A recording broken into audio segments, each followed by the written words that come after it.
জুবিনৰ গদ্য। এই গ্ৰন্থখনত জুবিন গাৰ্গৰ জীৱন, গান আৰু বিভিন্ন অভিজ্ঞতাক সামৰি 10খন ৰচনা আৰু এটা গল্প আছে। আজি শ্ৰীমন্ত শংকৰ একাডেমীৰ পৰা জুবিন গাৰ্গলৈ শ্ৰদ্ধাঞ্জলি জ্ঞাপন কৰি পাঠ কৰিবলৈ লৈছোঁ জুবিনৰ ভাষাত জুবিনৰ শৈশৱ। শৈশৱ সঁচাকৈ মধুৰ, সুমধুৰ, শৈশৱ সোণালী। মোৰ শৈশৱে এতিয়াও অতি আচৰিত হৈ মোৰ মনৰ দাপোনত ঢৌ খেলি যায়। আমি তেতিয়া কৰিমগঞ্জত, দেউতাই তাতে চাকৰি কৰিছিল। দুৰ্গা পূজাৰ সময় ওচৰৰে ঠেলাৱালা এজনৰ লগত মোৰ ভাল বন্ধুত্ব হৈছিল। তেওঁকে ক'লোঁ, পূজা দেখুৱাবলৈ নিবা? তেওঁ একেবাৰেই মান্তি হ'ল আৰু মোক ঠেলাত বহুৱাই লৈ গোটেই কৰিমগঞ্জ টাউনখন ঘূৰালে। সিফালে ঘৰত হুলস্থুল, বিচাৰ খোচাৰ, কিজানিবা মই হেৰালোঁ। নিশা 8 মান বজাত মহাবিক্ৰমেৰে দেহ জয় কৰি অহাৰ দৰে ঠেলাত উঠি মই ঘৰ পালোহি। আহোঁতে বাটতে আকৌ আৰু এখন চাইহে আহিলোঁ।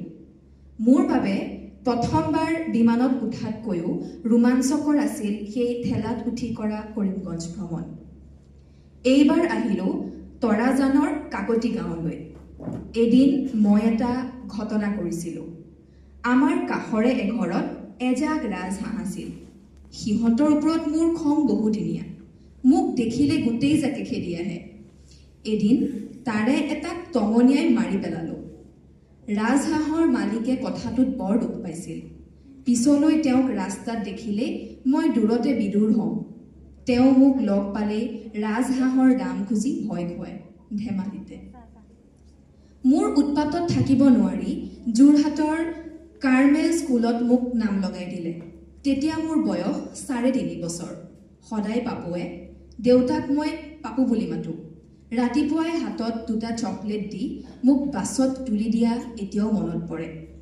বাছত ড্ৰাইভাৰজনৰ কাষৰ প্ৰথম ছিটটো সদায়ে মোক লাগিবই, নহ'লে মই কাজিয়া কৰিমেই। প্ৰান্তিক কিণ্ডাৰ স্কুলত 3য় শ্ৰেণীলৈকে পঢ়ি মই কৰিমগঞ্জৰ চৰকাৰী উচ্চ মাধ্যমিক বিদ্যালয়ত 5ম শ্ৰেণীত ভৰ্তি হ'লোঁ।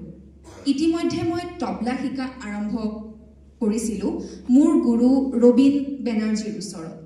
তেখেতে মোৰ ভণ্টি মাইনা জংকীক কথক নাচো শিকাইছিল।